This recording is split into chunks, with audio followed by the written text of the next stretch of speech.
It may not be what we wanted, but ultimately we are still in the FA Cup. We're still in the bag for the next round, and all we've got to do is a little matter of beating Southampton at White Hart Lane. My feeling before the game was that this was going to be a good game for us. I honestly felt, for no reason that I know anything tactically or was any inside knowledge or anything like that, but my opinion was that this was a 2-0 game. We were going to win 2-0, we were going to get a clean sheet, and Son and Delhi, I think, was the ones that I called out, said that I thought would score the goals for us. Sadly, wasn't to be, and clearly I know absolutely naff all about football. But just to give a view, and again this is just my opinion of the game yesterday, I personally didn't feel that we played that badly.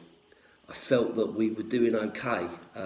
There was some good performances within the team, notably Tanganga. I was lucky enough to be right at the front. I was in row C, which is literally just right at the front. And watching him close up, I have to say, he was awesome. He was everywhere. He took one right in the face, shrugged it off, got up, got on with it. And he was all over their attacking play. The interesting thing about it, I did see a lot of Aurier coming over to him, speaking to him, congratulating him, and talking to him. There seems to be a little bit of a bond between the two. They seemed like they had quite a good rapport going. The other one, obviously, Lo Celso, I thought was in Manchester. I thought he played really, really well. Once he came inside, he was dictating the game. He was everything that we kind of wanted from him and were kind of expecting from him, I think. Shown a few glimpses in the cameo roles that he's done, but certainly in the game yesterday, I felt that he really come into his own and was and played really, really well. I also liked when Lamela came on. There seems to be a good connection between those two players, and Lamela looked really, really bright, and he just always brings in that intensity that you really need at the time when you really need it. He does bring that, and again, I thought that, for the period that he was on, he put in a good performance. Sonny, I felt, ran his socks off, scored a really good goal that we all celebrated massively. Before we realised that there was a VAR check which went on seemingly forever.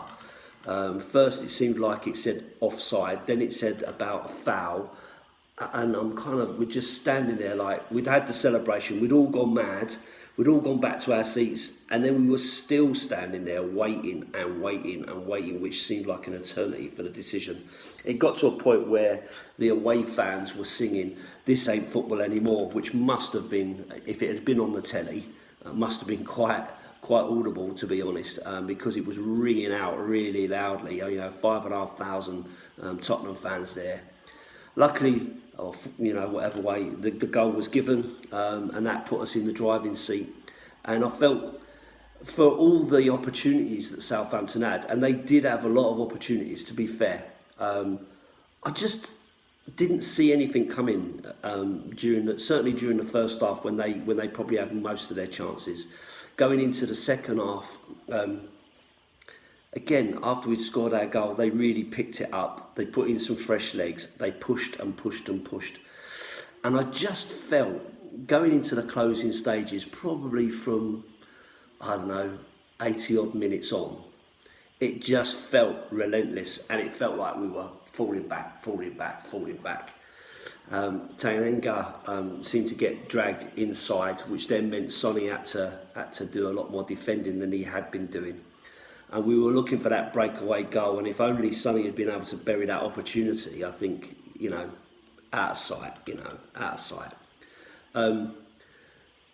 But but it wasn't to be. So, which kind of brings me on to another point. Serge Aurier.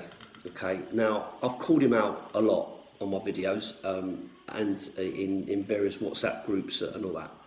Yesterday, I was talking Chris Cowlin, who goes to all the games, does videos and stuff. If you haven't watched his stuff, then watch his stuff because he is really, really good.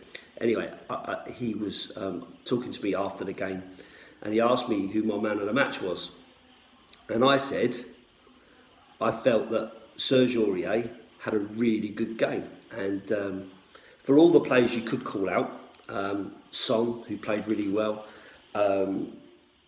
Tanganga, who played really well, Mora played really well, Lo Celso played really, really well.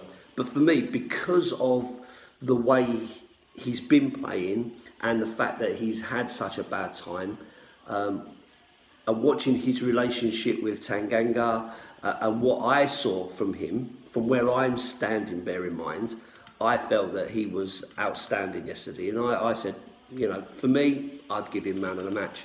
I got called out on it, and quite rightly, because this is about opinions, right? So, I'm not saying that I'm right, but I got called out as, should have got a Specsavers, he was at fault for the goal, he's rubbish, blah, blah, blah. Anyway, my point is this.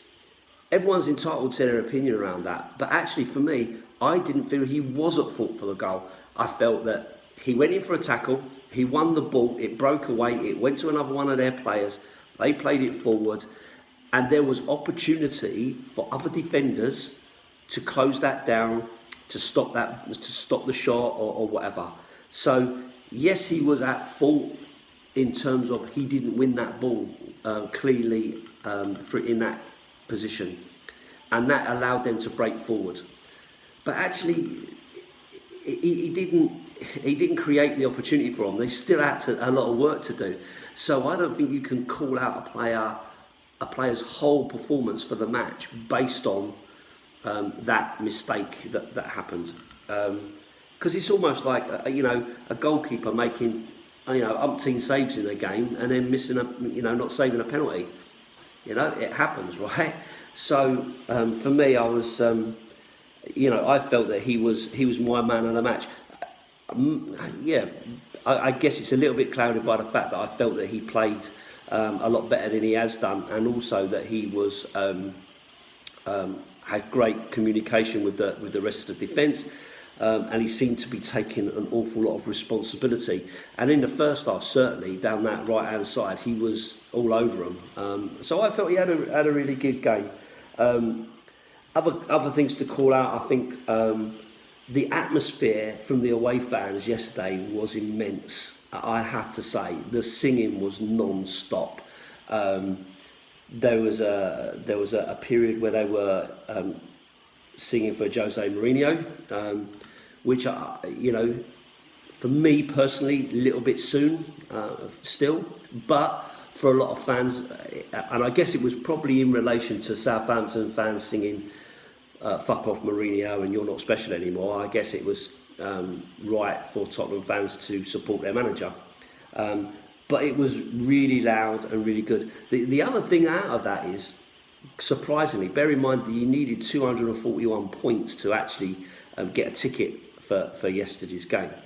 The amount of empty seats there was in the Southampton end was unreal. For an FA Cup game at £10 a ticket, and I understand, someone told me, I think it might have been my son actually, told me that they were actually doing them at half price, £5 a ticket, and they still couldn't fill up their end, which is quite strange really. They'd have probably done better to have released more tickets to Tottenham fans who would have filled up their stadium for them.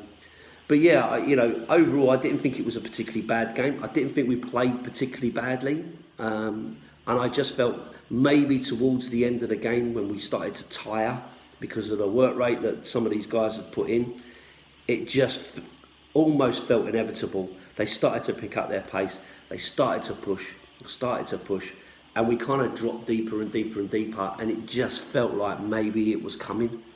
So perhaps perhaps it was the right result. A draw was the right result. Perhaps Southampton did deserve more out of it. For me, as a Tottenham fan, I'm going to say no, they don't deserve anything. It's an unfair result because I want us to win. But ultimately, a draw is where we are. So we take them back to White Hart Lane, and hopefully we can destroy them there, which would be really, really nice. Living on the south coast, Southampton are not my favourite team, I've got to be honest. So I would really like us to put in a performance against them. And I do feel that we are heading in that way. It's just a case of, have we got the players coming into form at the right time together? Because I still do believe we have a good squad. Might not be the best squad, might still need some freshening, might still need some more players coming in. But I do feel that overall we've got a lot of decent players within that squad. And if we could just get them playing back to the quality that they were in a previous season, then I still think there's a lot to play for. So we're still in the FA Cup, we're still in the Champions League. Top four's not gone yet, may well go soon, but it's not gone yet. So you have to just keep saying, well, if you're in it, you can still win it. So I'll keep believing, I'll keep supporting the team, and looking forward to the next game. Up the Spurs.